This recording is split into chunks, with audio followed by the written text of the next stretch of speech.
பிரியாவுக்கு என்ன பிரச்சனைன்னு தெரியலையே. ஏன் அப்படி பேசினா எனக்கு ஒன்றும் புரியலையே. ஆண்டி, விஜய் ஆண்டி, உங்களை பார்க்கணும்னு தான் ஆண்டி ஓடி வந்தேன். நல்ல வேலை உங்களை பார்த்துட்டேன். பிரியா, பதட்டப்படாத, பொறுமையா பேசுமா. என்னை மன்னிச்சிடுங்க ஆண்டி. வீடு தேடி வந்த உங்களை நான் தெரியாதுன்னு சொல்லிட்டேன். என்னை மன்னிச்சிடுங்க ஆண்டி. ஏமா, எதுக்கு மன்னிப்பெல்லாம் கேட்டுக்கிட்டு? நீ அப்படி பேசுனதும் ஏதோ பிரச்சனைன்னு நானும் புரிஞ்சுக்கிட்டேன். அதான் நானும் அட்ரஸ் தேடி வந்த மாதிரி பேசி சமாளிச்சிட்டேன். ஆமா, நீ இருக்கிறது உன் சித்தப்பா வீடு தானே? என்கிட்ட பேசுனது உங்க சித்தி தானே? ஆமா ஆண்டி. அப்படியே நீ அங்க வேலை பார்க்கறதா சொன்ன. உங்க சித்தியும் உன்னை அங்க வேலை பார்க்கறவங்க மாதிரி தானே நடத்துனாங்க. ஏன் பிரியா, வீட்ல இருந்து கிளம்புறப்ப உங்க சித்தப்பா வீட்டுக்கு போறேன்னு தானே சொல்லிட்டு கிளம்புனீங்க? அப்புறம் ஏன் இப்படி பிரியா? எல்லாம் எங்க நேரம் தான். நாங்க யாருன்னு சொல்லும் போது ஆண்டி இங்க வந்திருக்கோம். சித்திக்கு எங்க அப்பா பேரை சொன்னாலே பிடிக்காது. எங்க அப்பா கெட்ட பேரை எடுத்து இறந்துட்டாருன்னு தெரிஞ்சுட்டா கோபம் அதிகமாகி எங்களை வீட்டுக்குள்ளேயே சேர்க்க மாட்டாங்கன்னு தான் சித்தப்பா இப்படி ஒரு யோசனை சொல்லி எங்களை வீட்டுக்கு கூட்டிட்டு வந்தாரு. அதனாலதான் நீங்க கேட்டதுக்கு உங்களை தெரியாத மாதிரி நான் பேசினேன். நாங்க வந்த நேரத்துல சித்தி வீட்டுல வேலை செஞ்சவங்க வேலையை விட்டுட்டு போயிட்டாங்க. அதான் வேலை செய்ய வந்த மாதிரி சித்தப்பா வீட்டுல இருக்கோம் ஆண்டி. என்ன கொடுமை இது! உங்க அப்பா உங்களை வசதியா வளர்த்தாரு. ஆனா அவர் போனதுக்கு அப்புறம் உங்க நிலைமை இப்படி ஆயிடுச்சே. சித்தப்பா வீட்லயே யாருன்னு சொல்ல முடியாம இப்படி வேலை பார்த்துக்கிட்டு இருக்கீங்களே, மனசுக்கு ரொம்ப கஷ்டமா இருக்குதுமா. எனக்கு கஷ்டமா தெரியல. சித்தப்பா என்னையும் தம்பி தங்கச்சியையும் நல்லா பாத்துக்கிறாரு. இப்ப கூட அவங்க படிக்க போவாங்க, நான் மட்டும்தான் வேலை பார்ப்பேன்னு சித்தி கிட்ட சொல்லிதான் இங்க தங்க வச்சிருக்காரு. கூடிய சீக்கிரம் எனக்கு ஒரு நல்ல வேலை பார்த்து கொடுக்கறதா சித்தப்பா சொல்லியிருக்காரு. அதுக்கப்புறம் நான் என் சொந்த காலில் நின்று தம்பி தங்கச்சியை பார்த்துப்பேன் ஆண்டி. உங்க சித்தி கோபக்காரியா இருந்தாலும் உங்க சித்தப்பா நல்லவரா இருக்காரு. நீ நினைக்கிற மாதிரியே எல்லாம் நல்லபடியா நடக்கணும். ஆமா, உன் போன் என்னாச்சு? நானும் பல தடவை ட்ரை பண்ணி பார்த்தேன், லைனே கிடைக்கல. போனை அந்த தப்பான வீட்டில் பிடுங்கி போட்டுட்டாங்களே. இதை ஆண்டி கிட்ட சொல்லணுமா வேண்டாமா? சொல்ல வேண்டாம். என்ன பிரியா யோசிக்கிற? உன் போன் எங்க? அது எங்கேயோ மிஸ் ஆயிடுச்சு ஆண்டி. காணாம போச்சா? அப்படின்னா உங்க சித்தப்பாட்ட சொல்லி வேற ஒரு போன் வாங்கி வச்சுக்க வேண்டியதானே? இல்ல ஆண்டி, இங்க தேவைப்படல, அதான் வாங்கல. இங்க வேண்டான்னு இருக்கலாம், ஆனா நான் உன்னை பார்க்கணும் பேசணும்னா என்ன பண்ண முடியும்? போன் இருந்தா தானே முடியும். எனக்கு தேவைப்படுறப்ப நானே உங்களை வந்து பாத்துக்கிறேன் ஆண்டி. ஏன்னா சித்தி எப்படிப்பட்டவங்கன்னு இப்போ உங்களுக்கே தெரிஞ்சிருக்கும். போன் பேசுறது நேர்ல வர்றதுன்னா இன்னும் டென்ஷன் ஆயிடுவாங்க. உங்க சித்தியை விடு. நான் ஏன் உனக்கு போன் ட்ரை பண்ண தெரியுமா? உங்க அப்பாவுக்கு 16வது நாள் காரியம் வருது, அதை நினைவுபடுத்துறதுக்கு தான்.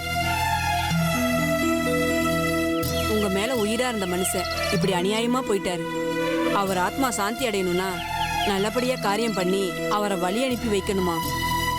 இதை சொல்றதுக்கு தான் நான் போன் பண்ணேன், லைன் கிடைக்கல. இப்ப நேர்லயே பார்த்து சொல்லிட்டேன், மறக்காம காரியத்தை பண்ணிடு. சரிங்க ஆண்டி. ஆமா, நீ ஏன் சித்தி வீட்டுல கிருஷ்ணனோட பொண்ணுன்னு சொல்லாம இருக்க? நீ எப்படி அப்பாவுக்கு காரியம் பண்ண போற? உன் சித்தி சும்மா விட்டுருவாளா? இங்க பாரு பிரியா, எந்த தடங்கள் வந்தாலும் உங்க அப்பாவுக்கு பண்ண வேண்டிய காரியத்தை நீ ஒழுங்கா பண்ணிடு. நான் வரேன் பிரியா.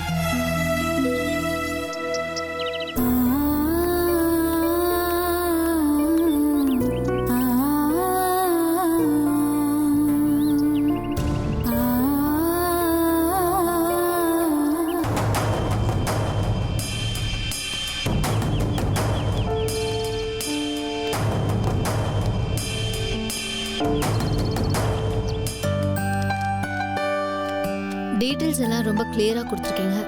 பட் இதுல இருக்கிற மாதிரி சப்ளை இருக்குமா? டவுட்டே வேணாம் மேடம், பெர்ஃபெக்ட்டா சப்ளை பண்ணுவோம். இப்போ நீங்க சொல்றீங்க, பட் டிமாண்ட் டைம்ல நீங்க டிமாண்ட் பண்ண ஆரம்பிச்சிட்டீங்கன்னா என்ன பண்றது? அப்படியெல்லாம் நடந்துக்க மாட்டேன் மேடம்.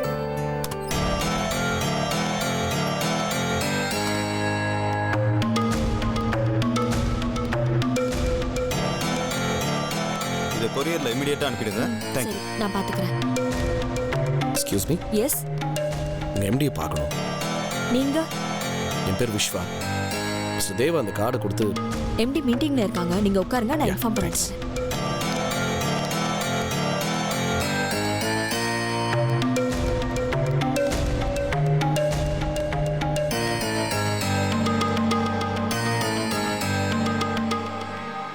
லாஸ்ட் இயர் சப்ளை பண்ண கம்பெனி சரியில்லைங்கிறதுனால சரி தான் மேடம். உங்க கம்பெனியை நாங்க காண்டாக்ட் பண்ணோம். ஓகே மே மேடம். Come in madam. எஸ், உங்களை பார்க்க ஒருத்தர் வந்திருக்கிறாரு. நீங்க வர சொன்னீங்கன்னு சொல்லி இந்த கார்டை கொடுத்தாரு. நான் வர சொன்னேனா? கார்டு கொடுத்தேனா? ஆமா. கொடுங்க.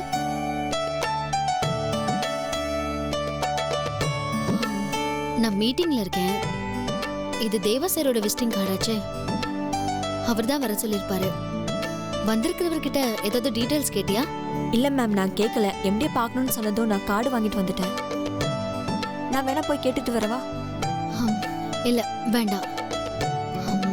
சார் இங்க இல்லைங்கிறது தெரியாம வந்திருப்பாரு. ஏதாச்சும் முக்கியமான விஷயமா இருக்கும். அவரை கொஞ்சம் வெயிட் பண்ண சொல்லு. நான் இந்த மீட்டிங்கை முடிச்சுட்டு கூப்பிடுறேன். Okay ma'am.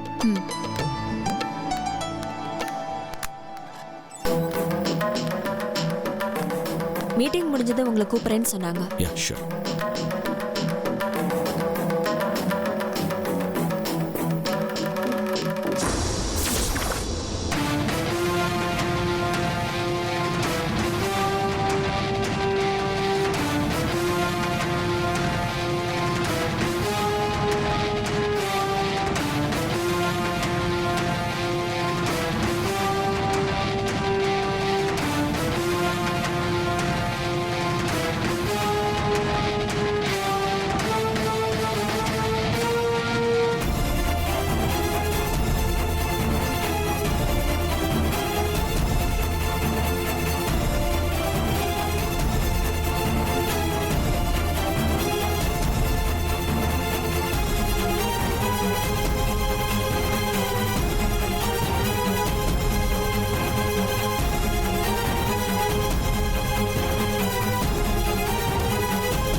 Excuse me, could take very long. ஏன்னா லேட் ஆகும்னா நாளைக்கு வரேன். ஜஸ்ட் மினிட் சார், நான் கேட்டுட்டு வந்துடுறேன்.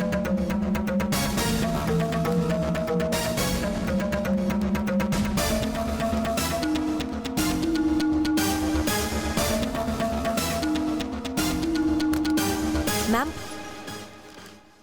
ஒரு நிமிஷம். Okay ma'am. அப்புறம் இன்னும் 2-3 டேஸ்ல என்னோட முடிவை நான் சொல்றேன். Okay Okay, madam. madam. நல்ல Okay. முடிவா சொல்லுங்க madam. Sure. Thank you. Thank you madam.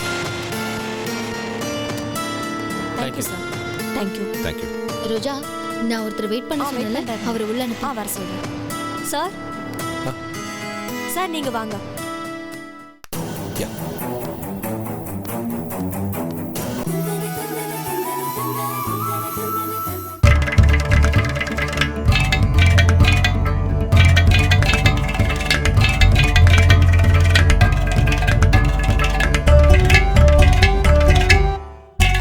எல்லாருக்கும் நமஸ்காரம். நான் கடம் விக்கு விநாயகராம். விக்கு டிவி என்கிற ஆன்லைன் சேனலை ஆரம்பிச்சிருக்கிறோம். முழுக்க முழுக்க சங்கீதத்துக்காகவே ஆரம்பிக்கப்பட்டது. இந்த சேனலில் இன்னும் பலவிதமான சுவாரஸ்யமான நிகழ்ச்சியெல்லாம் வரப்போகுது. இதற்கு உங்களுடைய ஆதரவு மிக்க அவசியம்.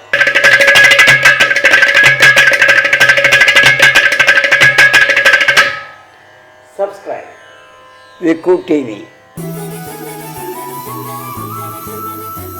Welcome sir.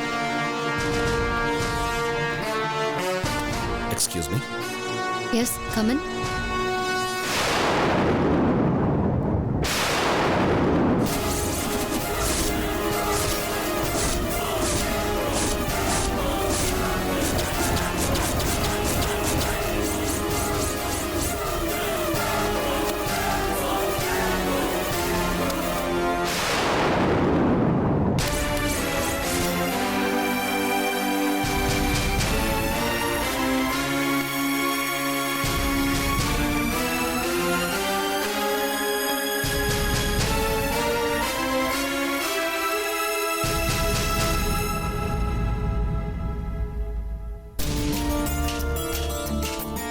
என்ன தேடி இங்கேயும் வந்துட்டீங்களா? இல்லை நான் மதுரைக்கு ஒன்று தேடி தான் வந்தேன். இன்ஃபேக்ட் நான் நேற்று கூட உன்னை ரோட்டில் பார்த்தேன். நீ ஒரு காரில் ஏறி போயிட்டு இருந்தேன். நான் பின்னாடியே ஆட்டோவில் ஃபாலோ பண்ணேன். பட் மிஸ் பண்ணிட்டேன். நான் சத்தியமாக இந்த ஆஃபீஸில் ஒன்று பார்ப்பேன்னு நினச்சி கூட பார்க்கல நந்தினி. நீ எப்படி இங்கே? நான் எப்படி வேணாலும் இருப்பேன், எங்க வேணாலும் இருப்பேன்.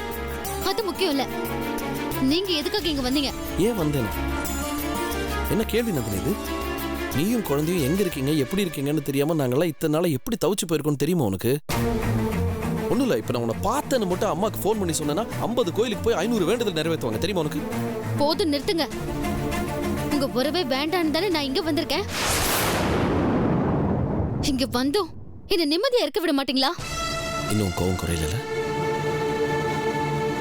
எங்கெல்லாம் தேடின தெரியுமா? நீ மதுரையில் தான் இருக்கேன்னு கண்டுபிடிக்கிறதுக்கு எனக்கு எத்தனை நாள் ஆச்சுன்னு தெரியுமா? ஒரு ராத்திரி சரியா தூங்கல நந்தினி. இந்த தடவை என்ன ஆனாலும் உன்னை சமாதானப்படுத்தி கூட்டிட்டு போகணுன்ற முடிவில் தான் வந்திருக்கேன். என் முடிவெல்லாம் நான் ஏற்கனவே சொல்லி முடிச்சிட்டேன்.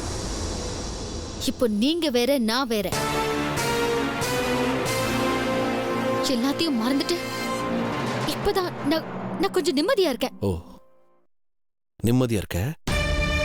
அப்பா அம்மா சொந்தம் பந்தம் அத்தனை பேரையும் ஊர்ல உதறி தள்ளிட்டு குழந்தையோட தன்னந்தனியா முன்ன பின்ன தெரியாத ஒரு ஊர்ல வந்து நிம்மதியா இருக்க. நம்ப சொல்றியா? என்ன இப்படி ஒரு நிலைமைக்கு ஆளாக்குனதே நீங்க தானே? நீங்க பண்ண துரோகம் தானே? திரும்ப திரும்ப துரோகம் சொல்லாத நந்தினி. அது துரோகம் இல்ல, அது எனக்கு தெரியாம நடந்த தப்பு. பட் ஸ்டில் அதுக்கு நான் எத்தனை லட்சம் தடவை உன்கிட்ட மன்னிப்பு கேட்டிருக்கேன். மன்னிப்பு கேட்டா சரியாயிடுமா? நீங்க பண்ண துரோகத்தை மன்னிக்க முடியாம நானும் என் குழந்தையும் எங்க போறோம்னு தெரியாம தான் இங்க மதுரைக்கு வந்தோம். வந்த இடத்துல இப்படி ஒரு பொறுப்பு கிடைச்சிருக்கு. என் மனசுக்கு கொஞ்சம் நிம்மதியா இருக்கு. அதை தயவு செஞ்சு கெடுத்துறாதீங்க. முதல்ல இங்க இருந்து கிளம்புங்க. நீ என்ன பேச?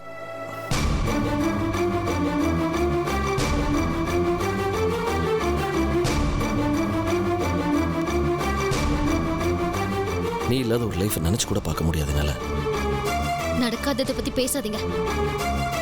இனிமே உங்க வாழ்க்கை அகிலாவோடதான். அவகிட்டயாவது உண்மையா வாழுங்க. போங்க. நான் யாருக்கு உண்மையா வாழறேன்றது அந்த ஆண்டவனுக்கு தெரியும். நீ இல்லாம இங்கிருந்து நான் போக மாட்டேன்.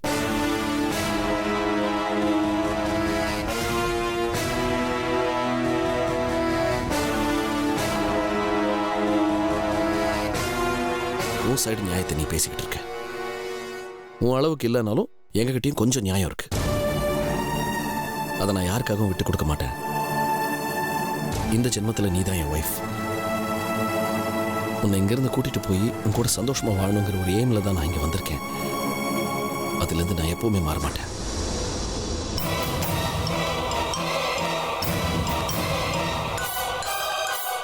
இது ஆஃபீஸ். நான் இங்க எம்டியா இருக்கேன். இங்க என் பேரை கெடுக்கிற மாதிரி நடந்துக்க மாட்டீங்கன்னு நினைக்கிறேன். ப்ளீஸ்.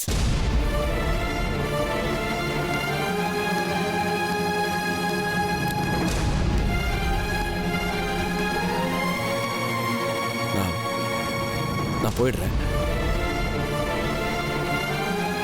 நீ என்னை ஏத்துக்காதும் உன்னோட இஷ்டம் நந்தினி. பட் ஒரே ஒரு ரிக்வெஸ்ட். நான் உன்னையும் குழந்தையும் எங்கேயாவது ஒரு தூரத்துல இருந்தாவது அப்பப்போ பார்த்துக்கிட்டு இருக்கணும். ஏன்னா I miss you both very much. அதுக்காக தான் கேட்குறேன்.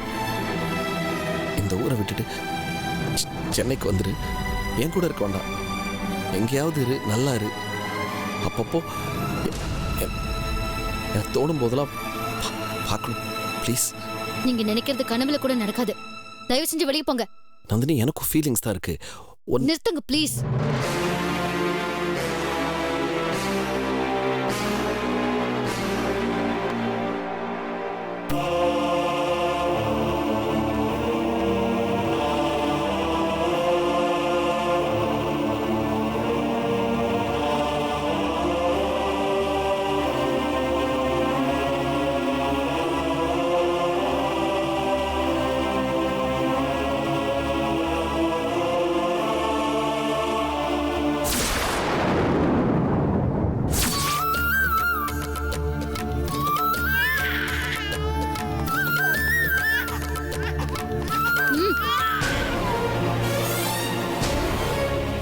குழந்தை தானே நந்தினி, ப்ளீஸ்.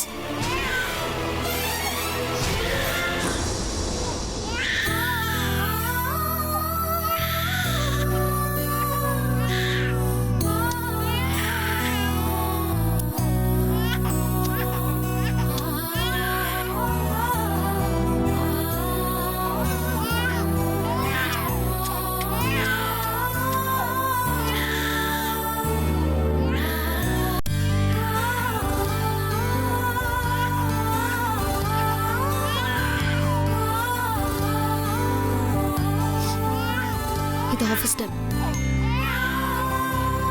யாராவது வரதுக்கு முன்னாடி இங்கிருந்து கிளம்புங்க.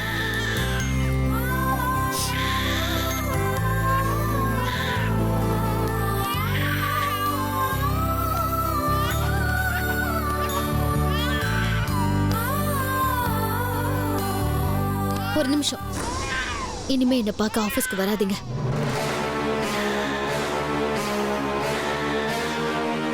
இதுவே கடைசி தடவையா இருக்கட்டும்.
என்ன சார், மேனேஜர் போஸ்ட்க்கு அப்ளை பண்ணியிருந்தீங்களா? நாளை கழிச்சு தானே sir interview.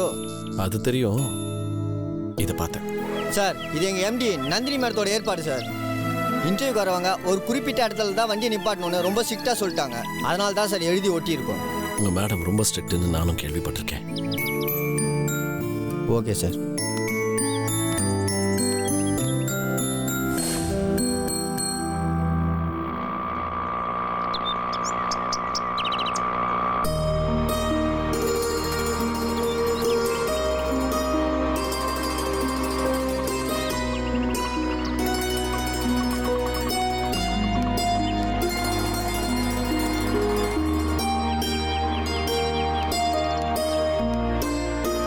Sir, excuse me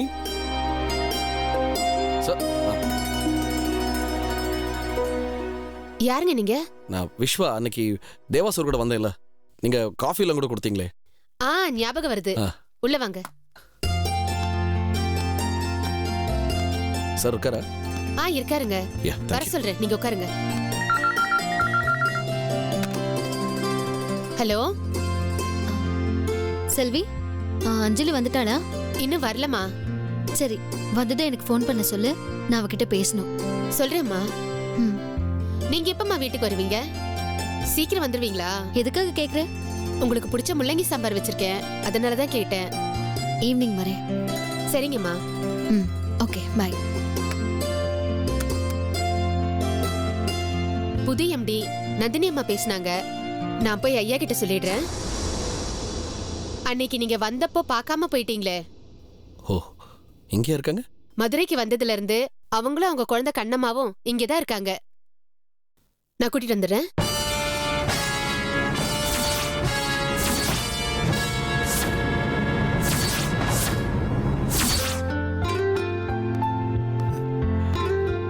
hi Vishwa.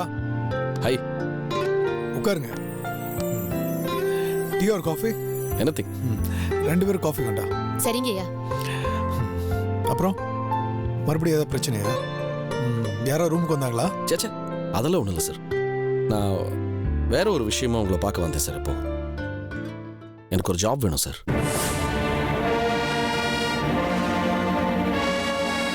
Job? ஏதோ ஃபேமிலி ப்ராப்ளம், அது முடிஞ்ச உடனே கிளம்பிடுன்னு சொன்னீங்க. அந்த ப்ராப்ளம் இன்னும் சால்வ் ஆகலை. எனக்கு ஒரு எமர்ஜென்சியாக ஒரு ஜாப் வேணும் சார். அது கிடைச்சாதான் அந்த ப்ராப்ளம் சால்வ் ஆகுன்ற மாதிரி ஒரு சுச்சுவேஷன். ஓ அதான் உங்களை பார்த்து ஒரு ஜாப் கேட்கலாமான்னு வந்தேன் சார். ஓ உங்கள் கம்பெனிலேயே ஓப்பனிங் இருந்துச்சுன்னா சரி, அப்படி இல்லைனாலும் உங்களுக்கு தெரிஞ்ச கம்பெனியில் எதுலையாவது ஓப்பனிங் இருந்துச்சுன்னா கூட ஓகே சார். வந்து என் கம்பெனியில் ஒரு வேகன்சி இருக்கு, அதில் ஜாயின் பண்ணிக்கிறீங்களா?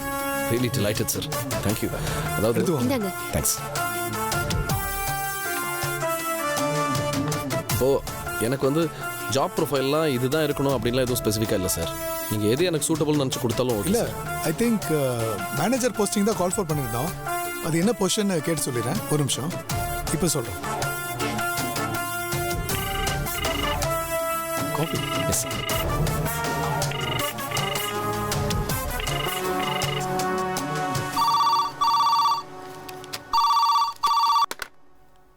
ஹலோ நந்தினி, நான் தேவா பேசுகிறேன். சொல்லுங்க தேவா.